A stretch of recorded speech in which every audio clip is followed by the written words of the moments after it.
Oke, terus cinta masuk sih. Halo, selamat datang. Jadi di sini aku bakal bahas tentang reverse proxy. Karena sebelumnya kan sudah belajar mengenai ini ya, namanya web server dan DNS.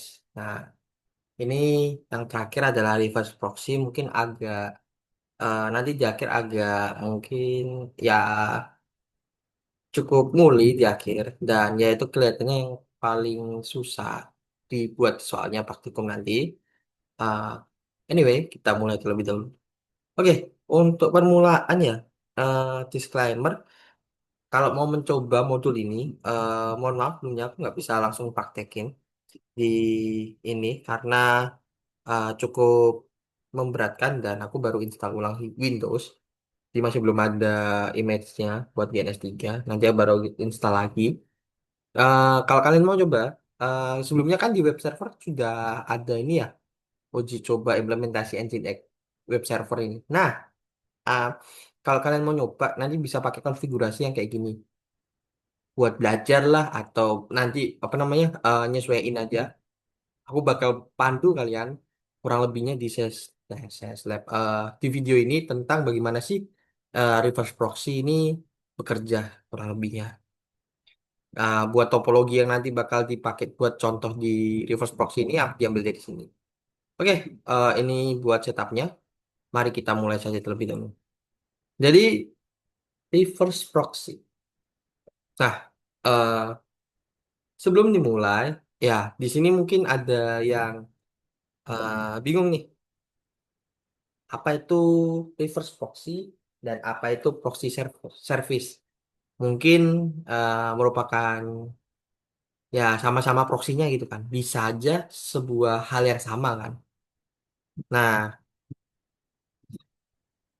sebenarnya dua itu adalah hal yang berbeda. Maksudnya dua fungsi yang berbeda yang bisa diimplementasikan secara bersamaan, tapi eh, tujuan dan apa ya, penggunaannya berbeda. Mungkin penjelasan singkat terlebih dahulu. Forward proxy itu forward proxy itu adalah service yang disediakan oleh suatu server yang dimana menjadi perantara dari user ke server atau website tujuan. Ingat ya, jadi forward forward proxy. Proxy server ya forward proxy atau proxy apa sebagai bagian di dalam proxy service adalah perantara dari si user ke website yang ingin dituju. Nah, proxy service ini proxy service proxy forward proxy ini astaga eh, bisa dikatakan sebuah gateway yang dimana nantinya eh, memudahkan. Jadi dari klien atau kita, contoh kita di TS. Nah, di TS kan ini ya ada kita pakai WiFi TS dan waktu kita nyambung WiFi TS kita itu masuk ke proxy server terlebih dahulu. Baru kalau kita mau ngakses ke luar seperti apa namanya gmail.com, youtube.com. Nah, itu eh, diteruskan oleh proxy server ini menggunakan forward proxy, kurang lebihnya kayak gitu. Nah, terus apa sih reverse proxy ini? Kalau reverse proxy ini adalah kalau tadi dari sisinya klien, ini dari sisinya si servernya. Jadi eh,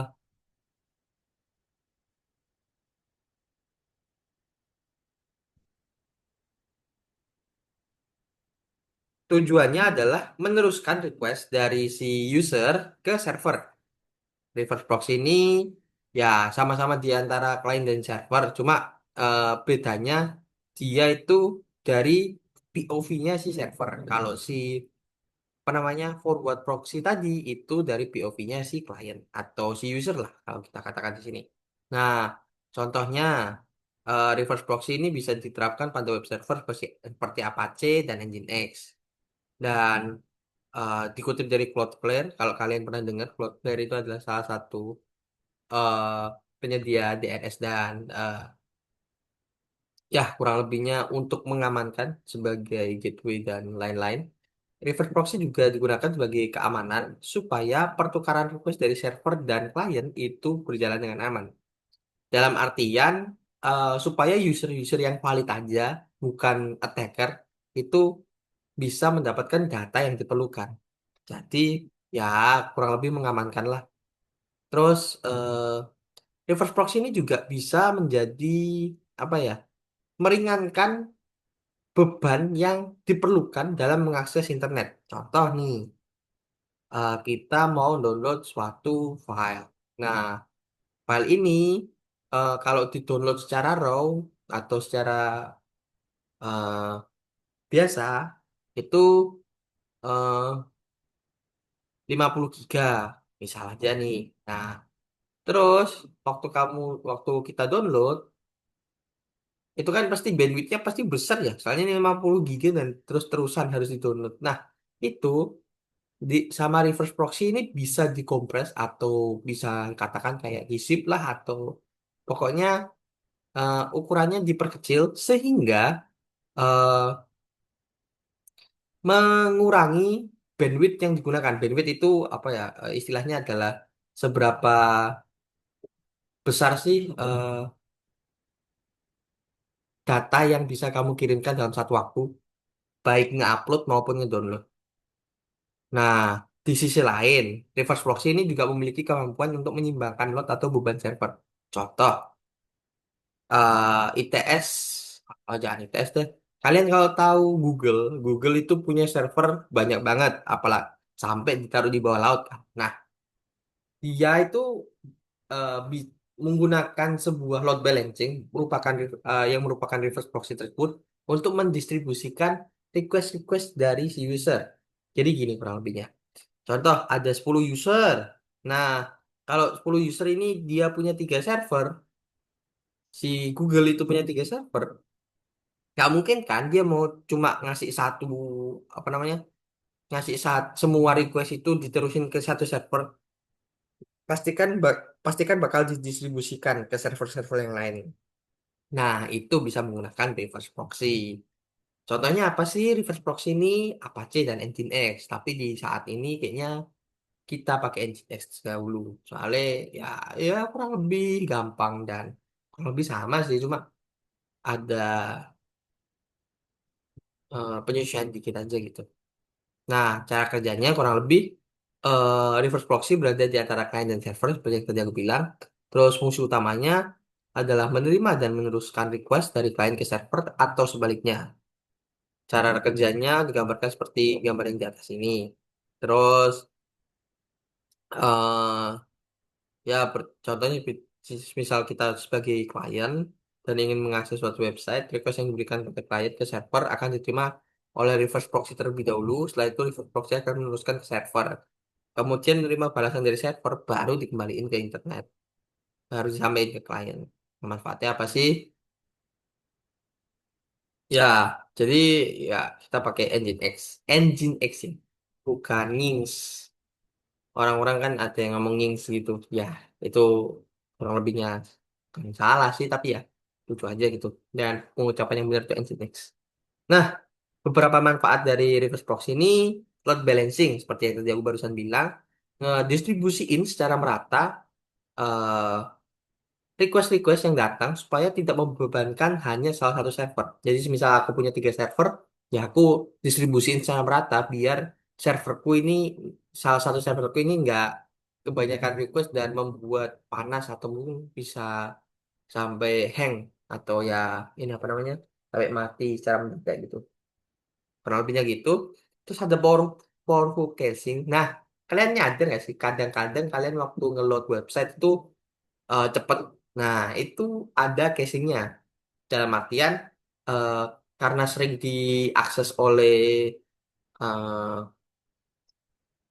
diakses oleh user, jadi kadang reverse proxy ini juga menyediakan caching di mana waktu kita mau ngeakses suatu website ya langsung ke render gitu. Jadi langsung keluar kurang lebihnya. Dan ada superior compression. Nah, ini untuk yang tadi aku bilang mengenai mengecilkan bandwidth. Jadi bisa digunakan untuk transfer rate-nya itu dikurangi sehingga eh, mempercepat loading website dan ya untuk ngirim atau downloadnya bisa lebih cepat juga. Terus ada increase security. Nah, increase security ini kurang lebihnya nanti eh seputar bagaimana sih reverse proxy ini bisa memfilter atau mengurangi request-request yang merupakan serangan cyber gitu. Kayak judol dan lain-lain. Meskipun bisa kebobolan sih dari celah-celah tertentu. Nah, implementasinya ini mulai ke implementasi menggunakan topologi yang tadi ya, yang ada di sini nih. Kalau kalian mau dicoba ini XX-nya bisa kalian ganti 192.168 atau 10.10 lah, terserah mau gimana. Nah, oke, kita lanjut dulu. Untuk instalasinya tentu pakai Nginx, jadi harus apt kita update dan install Nginx, lalu service Nginx status buat ngecek apakah Nginx-nya itu ada atau enggak. Biasanya nanti otomatis nyala waktu kamu nyoba service Nginx status, tapi kalau enggak, service Nginx start aja, nggak apa-apa. Terus untuk konfigurasi dasar, sama seperti di web server, kita bakal pakai links yang dimana karena ini dari Dressrosa ya, Dressrosa kan di sini eh, sebagai load balancing. Nah, terus dari Logue ya aku bacanya Logue ya. Logue tahun ini yang mau nyoba akses ke sini nanti kurang lebihnya di awal. Terus sudah konfigurasi dasar, terus ya coba pakai ini saja. Nah, nanti otomatis di Dressrosa bakal ada yang namanya folder var slash www slash html. Itu tuh gunanya buat apa sih? Itu gunanya untuk eh, engine X tersebut mengatur websitenya atau website yang disimpan yang mau di deploy atau di deploy mau yang mau ditampilkan itu ditaruh di situ buat engine X-nya ya yang mau dilakukan engine X sebenarnya nggak harus di situ sih cuma eh, biasanya atau best practice-nya itu diletakkan di var www tapi dalam kasus ini ada template yang sudah tersiapkan yaitu var www HTML yang dimana nanti di isinya itu ada file dot index.html kalau nggak salah atau ya contohnya kurang lebih. Yang kedua, nah ada juga di slash etc slash nginx. Nah slash etc slash nginx ini nanti bakal ada dua hal yang penting. Itu di folder sites available dan di folder sites enabled. Tapi nggak perlu nyentuh yang sites enabled karena apa? Karena nanti bisa ngelakuin eh, link secara otomatis dari sites available ke site enabled. Bedanya apa dan buat apa sih? Sites available ini gunanya adalah menyiapkan konfigurasi reverse proxy untuk web yang akan digunakan. Site enabled ini itu konfigurasi apa aja sih yang harusnya nyala? Nah, kurang lebihnya seperti itu. Di sini eh, dikasih contoh juga namanya default. Ini file. Di dalamnya file default ini kalian bisa nano dan kalian bisa ganti server name-nya jadi jarcom.site. Contoh aja sih. Terus habis itu eh, bisa dilakukan pengujian. Pengujiannya gimana sih? Pengujiannya dari links Logueton nyoba akses ke Dressrosa tadi.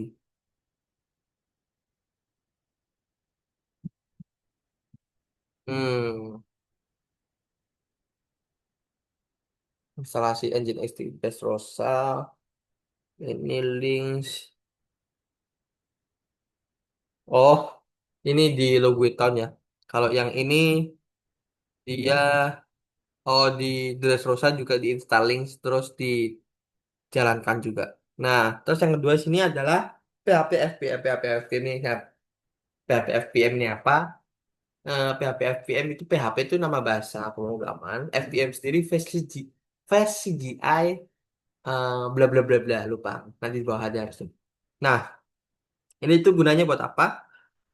Gunanya nanti bakal buat ngebantu mengotomasi, mengatur mau buat statis atau dinamis sebuah website tersebut. Nah, untuk yang saat ini kita buat script sederhana PHP di var www.html ini di Dressrosa ya. Nah, terus ya kasih aja ini. Terus habis itu masih di directory yang sama pakai style.css. Terus ya, terus di defaultnya ini eh, masuk ke sini dan nah ini ada server block. Nah, server blocknya ini tambahkan index.php karena tadi pakai file.php yang nyambung ke style.css ini.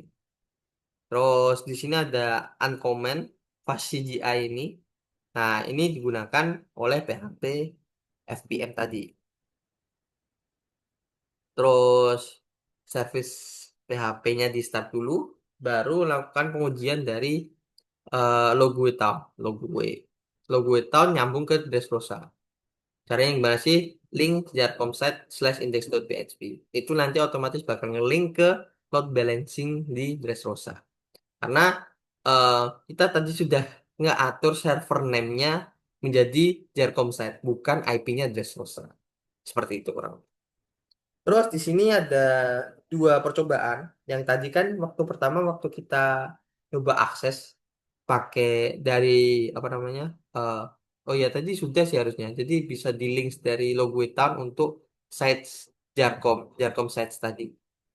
Nah, itu ada statis dan dinamis. Kalau dari statis sendiri, mungkin dari ini proses di sisi server dulu ya. Kalau yang di sisi server ini halaman dinamis bakal memerlukan proses. Jadi kayak ngeload CSS dan lain-lain dari kode PHP dan mungkin bisa mengambil data dari database buat ditampilin, buat nanti bakal dikirim ke bagian apa namanya user ke usernya dan menampilkan halaman secara statis. Nah, di sini halaman dinamis memuat banyak data, ya, ada CSS, HTML dan buat yang memperindah dan lain-lain, memerlukan query ke database. Kali ini juga mempengaruhi waktu pemuatan. Jadi ya semakin besar ya semakin susah gitu. Semakin berat lah buat ngaksesnya. Kalau kalian tahu ngeloading my ITS Classroom kan kadang agak lemot ya. Nah, itu kurang lebih. Kalau ya kalau dinamis itu lebih berat. Kalau statis itu ya cuma ngeakses apa namanya websitenya aja. Contoh, oh ya, kayak portal berita itu kan hitungannya statis. Jadi kalian kalau buka portal berita itu cenderung cepat buat ditampilin beritanya. Nah, perbandingannya itu bisa dilihat di akses lognya. Jadi, sebuah web server yang bagus atau sebuah deployment yang bagus adalah web server yang memiliki log. Jadi kalau nggak ada log itu eh, seakan-akan kita ngeraba tapi nggak tahu apa yang kita raba gitu. Jadi kayak kita tutup mata tapi ngeraba-raba. Nah, akses log ini digunakan buat nyari tahu apa aja sih yang terjadi, error apa sih yang ada, atau apa saja sih info yang terbaru gitu. Buat halaman status bisa dicek di sini, yang di grep index.html karena kita tadi misahin ya untuk index.html sebagai statis. Kurang lebihnya hasilnya kurang lebih kayak ini, response size-nya dan ini untuk yang dinamis. Response size-nya lebih berat, kurang lebih seperti itu. Ya ini sih itulah. Nah, untuk PHP FPM sendiri, nah ini loh PHP FPM itu singkatan dari VCGI Process Manager, yang dimana implementasi ini kurang lebihnya berjalan di background untuk server web dan eh, bisa untuk mengelola proses PHP agar efisien dan bisa dikonfigurasikan. Kenapa nyebutnya PHP FPM? Karena service ini diperuntukkan untuk PHP. Gitu kurang lebihnya. Dan ya, cara kerjanya kurang lebih. pengelola proses berhubungan dengan menjalankan script PHP, mengatur antrian, terus eh dan menangani komunikasi antara server web dan script PHP. Kurang lebihnya gambarannya kayak gini. Jadi dari web browser eh, request ke web server pakai VCGI menggunakan PHP FPM terus mempercepat proses dalam mengakses data-datanya di web server atau di servernya dan merespon balik dan menangani juga. Kurang lebih ini cuma perbedaan versi aja, tapi kita akan bakal pakai yang 7.2. Hopefully, nanti lihat aja di praktikum. Terus di sini ada instalasi. Ini ngerannya kurang lebih kayak apa, Nginx dan ya mungkin sekedar tips saja kalau mau nge-restart PHP FPM meskipun tidak secara langsung berhubungan sama Nginx. Setiap kali nge-restart PHP FPM atau nge-restart Nginx, restart juga eh, lainnya. Kayak aku nge-restart PHP FPM, berarti aku nge-restart Nginx juga dan sebaliknya. Ya, ada dua konfigurasi yang berbeda di PHP FPM, full dan global. Dan ini ada di www.conf, bisa diedit aja seperti ini. Yang tadi itu di-download di dressrosa.conf ya. Terus dia di node-nya Dressrosa. Terus habis ini kita bisa buat conf baru buat di Dressrosa. Terus bisa ditambahin conf ini. Ini kurang lebihnya buat ngatur seberapa cepat sih eh, web server kamu bisa bekerja untuk mengatasi load-load yang diberikan atau apa namanya request-request yang diminta. Terus ini buat user. Nah, ini hanya untuk ad user aja kalau kalian familiar dengan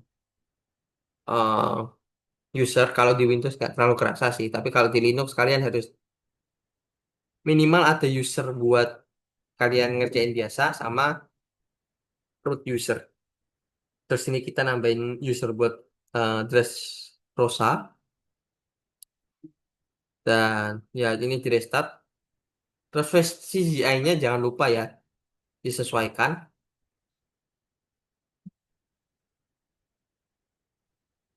pada pada Nginx dengan soket yang baru dikonfig pada dressrosa.com. Dressrosa site sok ya berbeda sama yang tadi ya. Yang tadi kan cuma nih PHP FPM beda itunya aja sih endpointnya aja. Terus Nginx-nya juga di restart. Nah ini konfigurasi untuk reverse proxy-nya. Aduh ini udah cukup merepotkan. Tapi yang paling merepotkan di bawah jadi tenang aja. Jadi di sini Nginx itu bakal memproxy request atau mengirimkan jadi kayak satpamnya ke server proxy atau worker tertentu di mana mengambil respon dan mengirimkannya kembali ke klien. Nah, di sini ada protokol yang digunakan, ada VCGI, UWCGI, SCCGI, dan Memcached. Eh, terus di untuk meneruskan bisa menggunakan pakai nama domain, alamat IP, Unix socket, TCP socket, dan lain-lain. Web socket juga bisa dari server proxy tersebut dan bisa menspesifikasikan portnya. Contoh kurang lebih kayak gini. Contoh sederhana proxy paste di server utama. Jadi kalau kalian tadi itu proxy atau apa ya, alias kan nama www.example.com bisa pakai IP, bisa juga pakai IP yang ada portnya. Jadi bisa mengakses port tertentu ya, saja gitu yang dibuka. Jadi biar lebih aman lagi gitu. Terus di sini konfigurasi di sisi worker bisa pakai flash CGI yang FPM, PHP FPM tadi.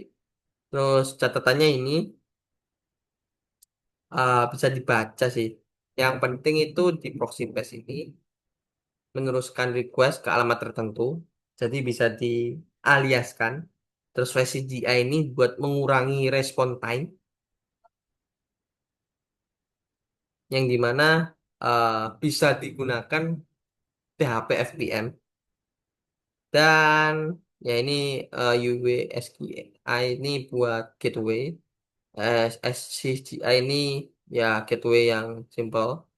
Terus Memcache ini itu untuk menyimpan cache yang tadi aku bilang supaya mempermudah user dalam apa ya, mempercepat user dalam mengakses itu karena sudah sering mengakses itu dan ya di cache aja biar cepet mengaksesnya gitu.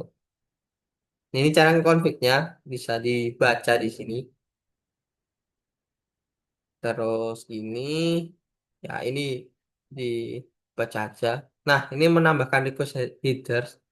Kurang lebihnya intinya kayak gini sih. Ini tuh buat apa? Eh,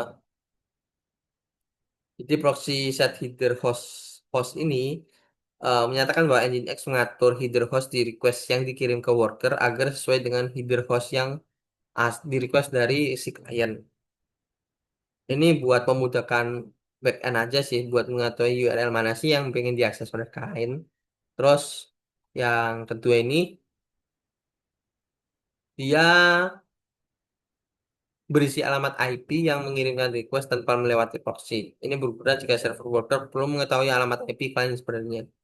Misalnya untuk tujuan keamanan, untuk kayak determine apakah ini thread atau sebuah ya user yang mau ngakses aja gitu. Nah ini konfigurasinya.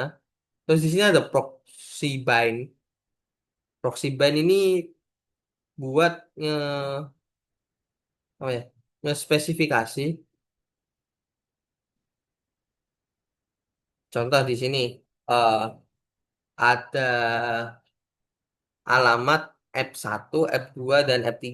Tapi eh, F1 itu ngarahnya ke sini dan ngarahnya ke Dress Rosa sendiri.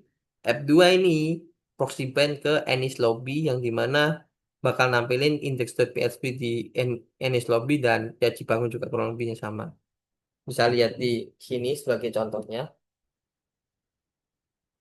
Nah, kayak gitu. Nanti bisa diatur oleh reverse proxy ini atau Nginx ini ke eh, worker yang sebagai ya bukan sebagai sih, yang di-assign untuk memberikan akses.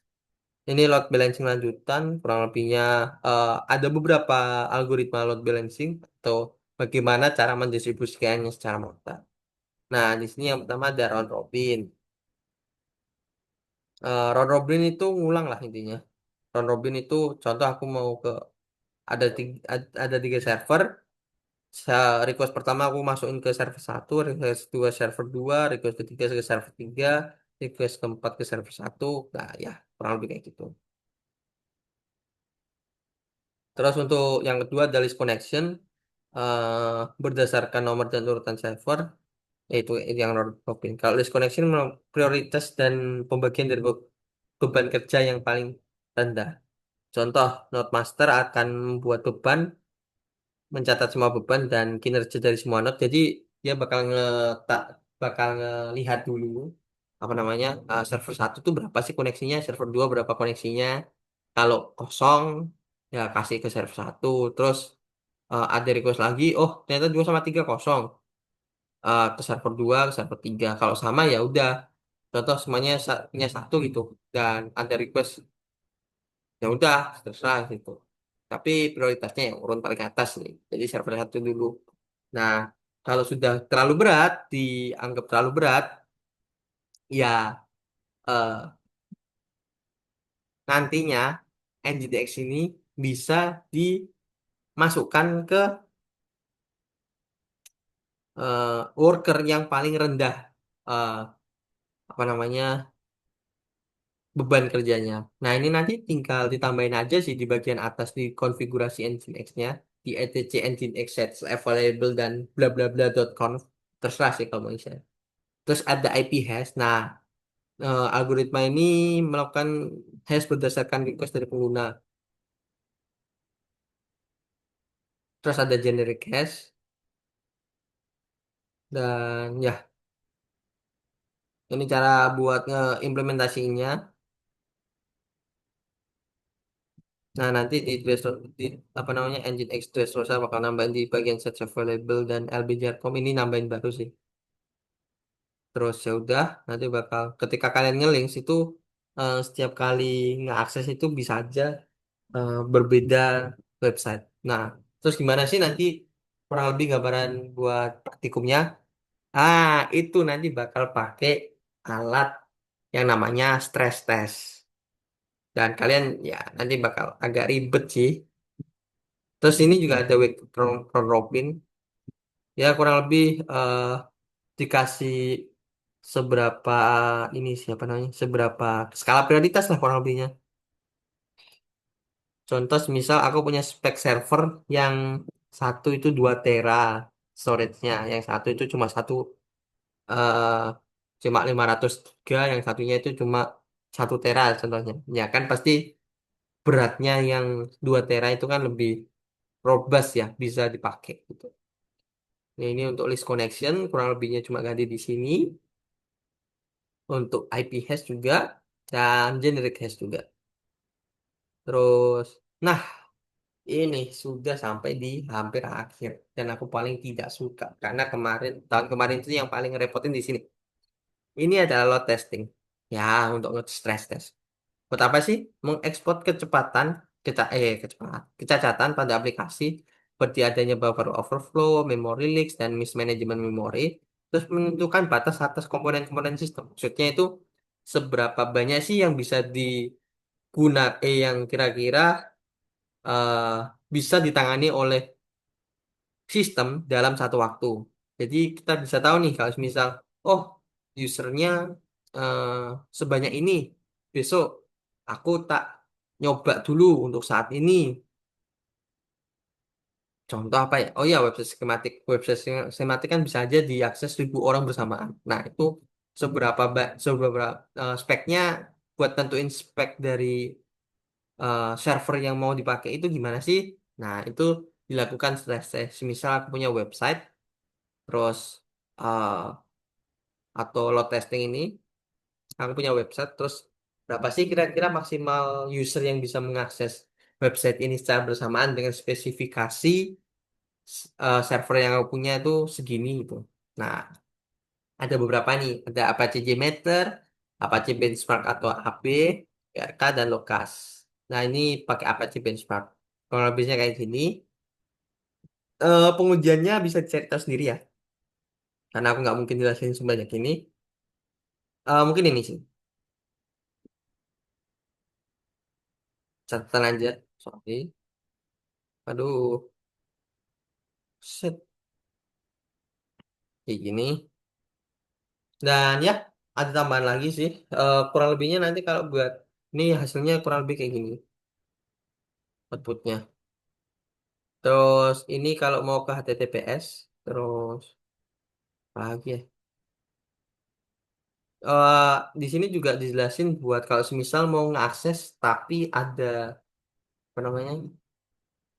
Ada harus pakai uh, kredensial, jadi harus pakai user dan password gitu buat masuk itu bisa diotomasi juga.